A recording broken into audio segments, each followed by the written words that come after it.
You know, with the official close of the 2022 NFL season with the Super Bowl yesterday, we can say one thing about the Green Bay Packers. They're back to being undefeated. And we don't have to see them lose a game for another 6 months.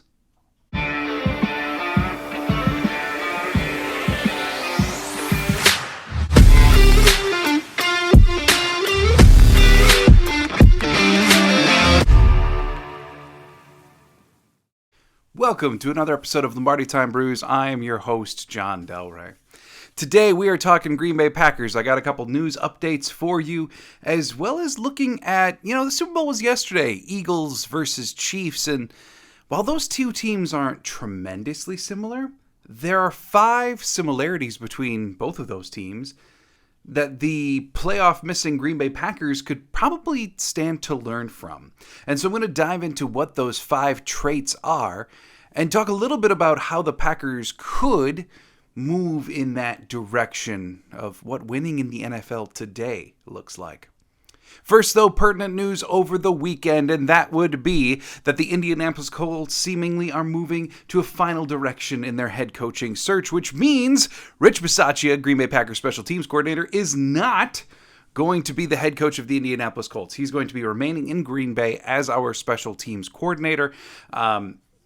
This is a win for Green Bay. We've talked a lot in the last few episodes about how much we didn't want to lose him. We talked about how important he became towards the culture of Green Bay, something I'm going to be talking about a bit today.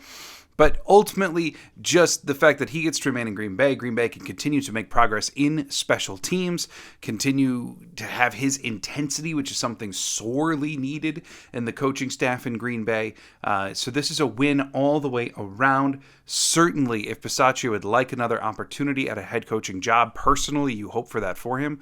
But for the betterment of the Green Bay Packers, keeping Bisaccia in tow is great.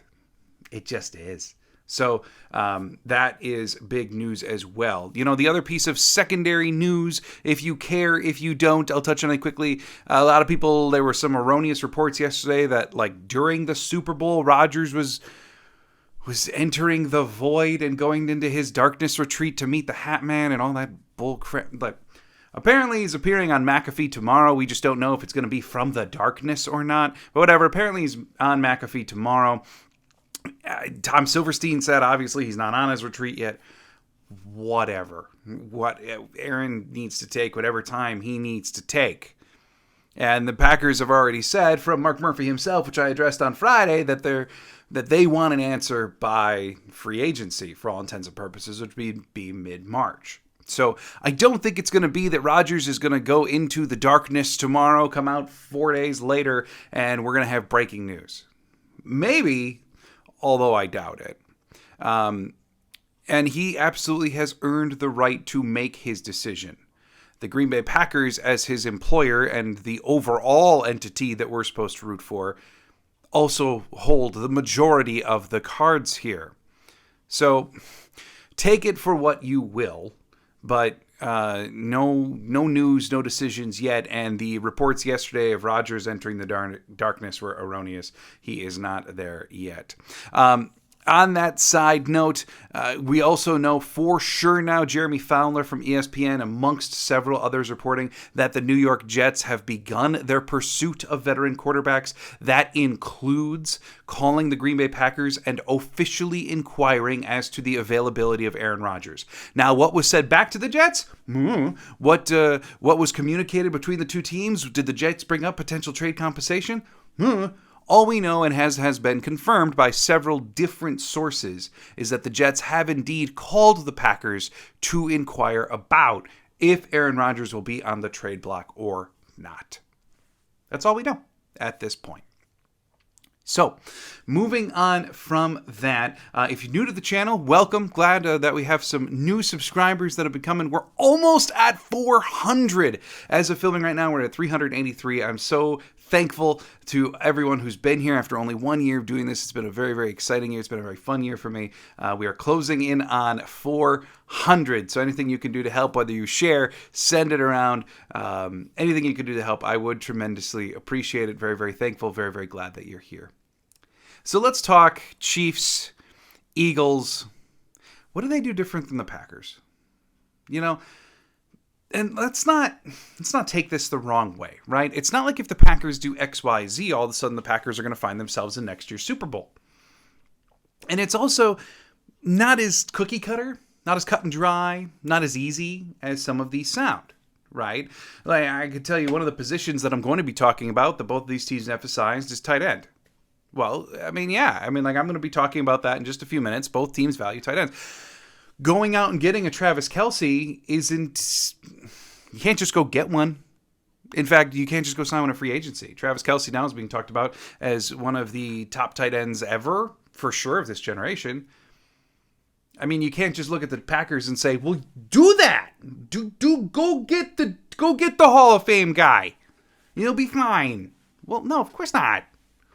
Like, the Chiefs didn't even know what they had when they picked Kelce. There's a reason he wasn't a number one pick. So, a lot of these aren't cut and dry. A lot of these aren't super easy to do.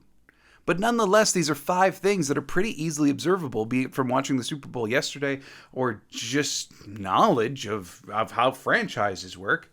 These 5 things are pretty observable that these things are different than what the Green Bay Packers have been doing over the span of realistically the last almost half decade.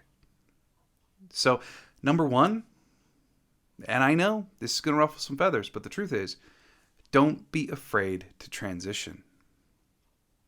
Philadelphia Eagles did it. Look, I mean, they had Carson Wentz. Carson Wentz back in 2017 was an MVP candidate. And eventually they knew it wasn't working anymore. They picked Jalen Hurts later on in the draft. And look, the thing was, too, there's been a ton of revisionist history going on with the Packers in regards to Jordan Love and the Packers drafting. Well, the Packers could have picked Jalen Hurts. Yeah, they could have. Do you remember what the Eagles were like before this year?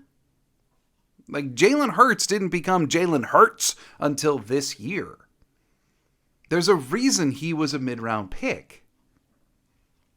So, could they have picked Jalen Hurts? Yeah, totally. They opted for Jordan Love, who they believe was a better quarterback prospect. And we have yet to know whether that's going to fully come into fruition or not.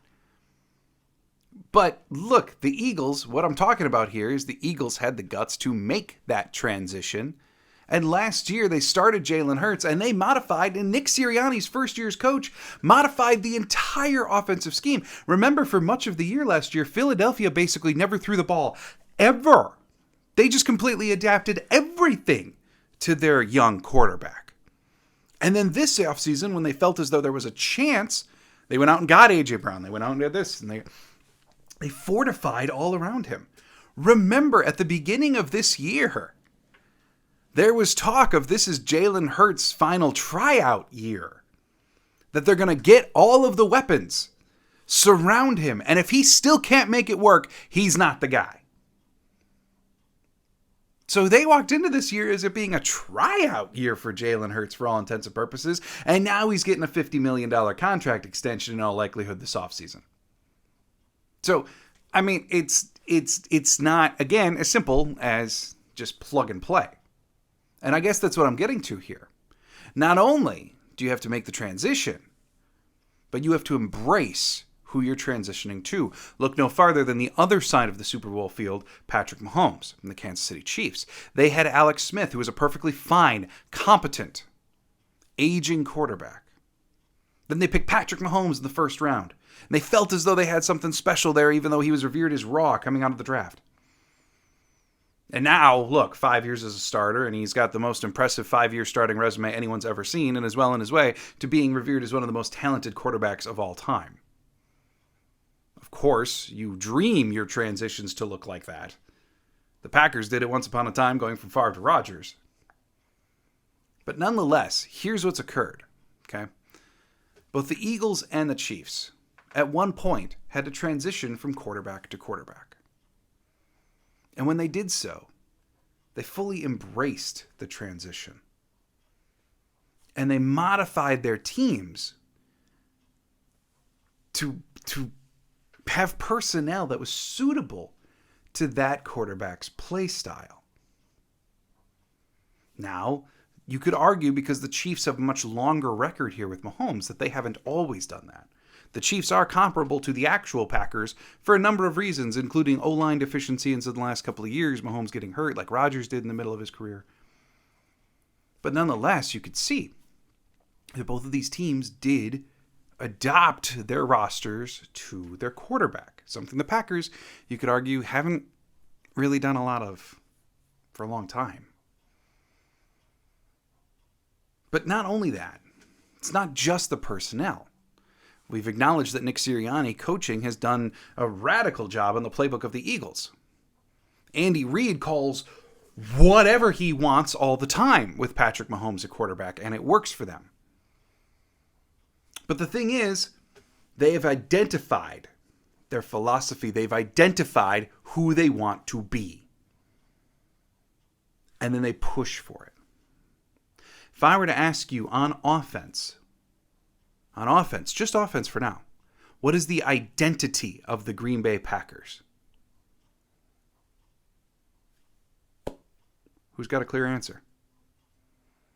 Because the answer that I think immediately comes to mind for most fans is Aaron Rodgers. Okay, but what does that mean? Like, you can't tell me that the identity of the Chiefs, just the identity, is Patrick Mahomes. No, it's heavily influenced by Andy Reid's play calling, the people that they have around. There is a certain play style there, and it works very well. So what is it for Green Bay? I'm willing to bet that if Matt LaFleur were running his offense in full fruition, we'd have a clearer picture. But we don't. Through much of the year, the Green Bay Packers were a broken and scattered mess of multiple philosophies that never seemed to actually adapt and grow in one singular direction.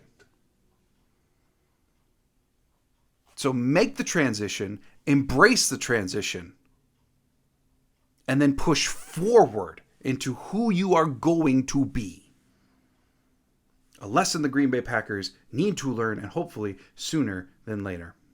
All of this goes straight into point number 2, which I've already touched on a little, but it's true. Run the offense. Both of these teams, the Chiefs and the Eagles, ranked among some of the most aggressive teams in football this year.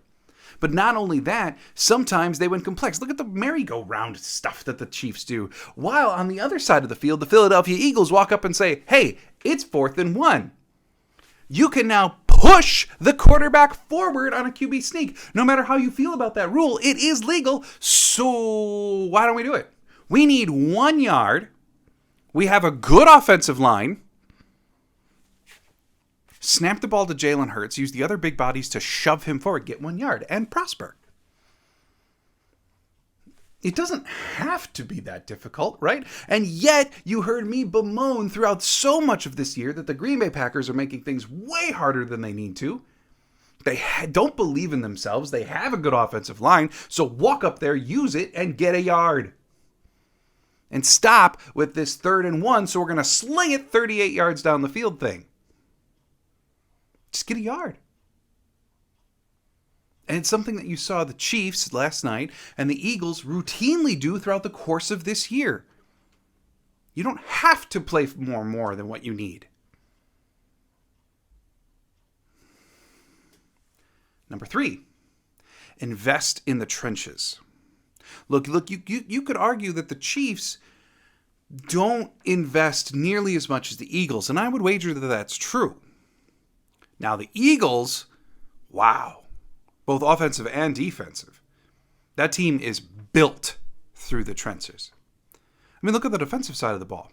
Ndamukong Suh, Jordan Davis, Fletcher Cox, Hargrave, Hassan Reddick, all those Eagles, pass rushers, D linemen. And on the offensive side of the ball, Jason Kelsey, Lane Johnson, Landon Dickerson. You go over to the Chiefs. They've got Chris Jones.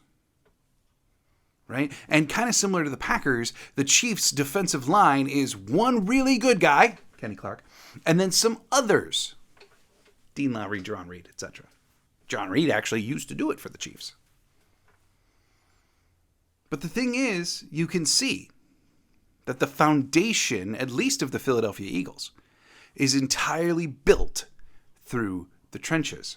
And the Green Bay Packers, yes, at the end of the season, they did have a top 5 ranked offensive line by PFF. And yes, when David Bakhtiari and Elgton Jenkins are there, it is one of the best offensive lines in football. It is. However, Josh Myers is wildly inconsistent.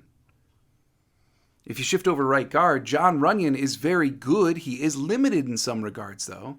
And then right tackle, you've got kind of this question right now of Yash, or is it going to be Zach Tom in the future? But either way, all year, it's been this rough question mark. You certainly don't have a road grader over there at right tackle like a Lane Johnson. So ultimately, the Green Bay Packers have to look at their trenches and they have to have an honest conversation about, yes, we ranked very well in a number of ways. Yes, I do believe David Bakhtiari is coming back. Elgton Jenkins, of course, is. But the rest of the offensive line at least has some level of inconsistency or question to it. And on defense, yes, you have Kenny Clark.